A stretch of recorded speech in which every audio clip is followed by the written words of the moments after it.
House. And joining me now live, Democratic Congressman Lloyd Doggett of Texas, whose district includes parts of Austin and San Antonio. Congressman, thank you so much for your time.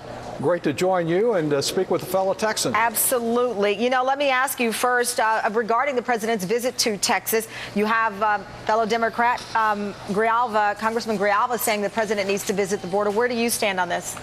Well, I think his going there would be constructive, but you know, it's really more important that he addressed the stone wall that the Republicans have erected here in Washington against reform than to see the stone wall along the border. And are you referring to the do-nothing Congress, as many have referred to this 113th congressional group, and that the immigration reform ideas are just stagnant at this point, things that have passed in the Senate going nowhere in the House? Yes, it really is alarming that on so many critical national issues, whether it is how we deal with immigrants, our transportation funding, any number of issues, that the solution the Republicans are offering is to do absolutely nothing and to try to make sure that everybody else can accomplish nothing.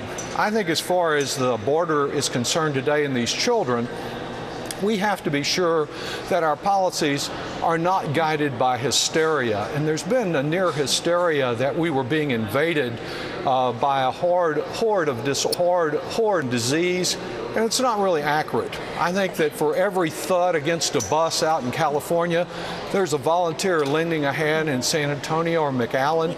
For every hateful voice that we hear from some political opportunists, there's someone like Judge Clay Jenkins in Dallas who's looking for a way to not take temporary advantage, but provide temporary shelter for these children. And I get what you are saying absolutely on that front, but are you saying that there is not a crisis when we see tens of thousands of people, many of them young people, who are fleeing dangerous situations, but now they are in a sense, this abyss, this land of nowhere, and we now hear from the White House these children will be deported. Josh Earnest confirming that just a day after Jay Johnson declined to really dodge that question on Meet the Press.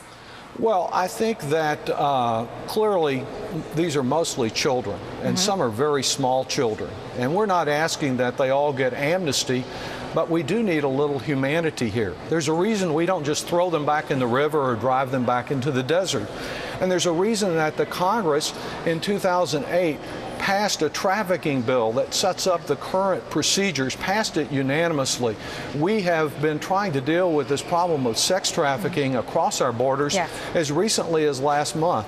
So on that and their claims of the right to stay here in the country, we need to apply the law and not blame the kids and deny them rights under existing law. We can't take all of them, and many of them will unlikely go back to the areas of violence from which they came.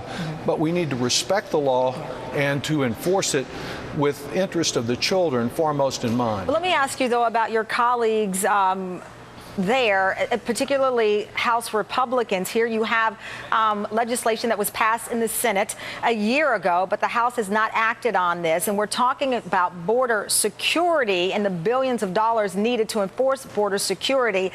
There's no compromise in sight. It all seems dead on arrival. How do you get the ball moving? Or do you believe that this is stagnant, Washington as usual business, where this has been politicized to the point where we are at this crisis? Well, sadly, it's Republican do-nothingism as usual. And it's not only the bipartisan Senate bill, but that same House Homeland Security Committee that invited Governor Perry, relative waste of taxpayer money, to speak in McAllen last week. That committee last May approved a security bill, which the chairman, Mr. McCall, it was approved unanimously and on a bipartisan basis, said would meet the needs of the American people to fix the border. Republicans have been afraid to even bring that unanimously approved border security only bill to the floor of the House because they don't want to deal with immigration. They don't want to deal with any part of immigration, and that's really unfortunate.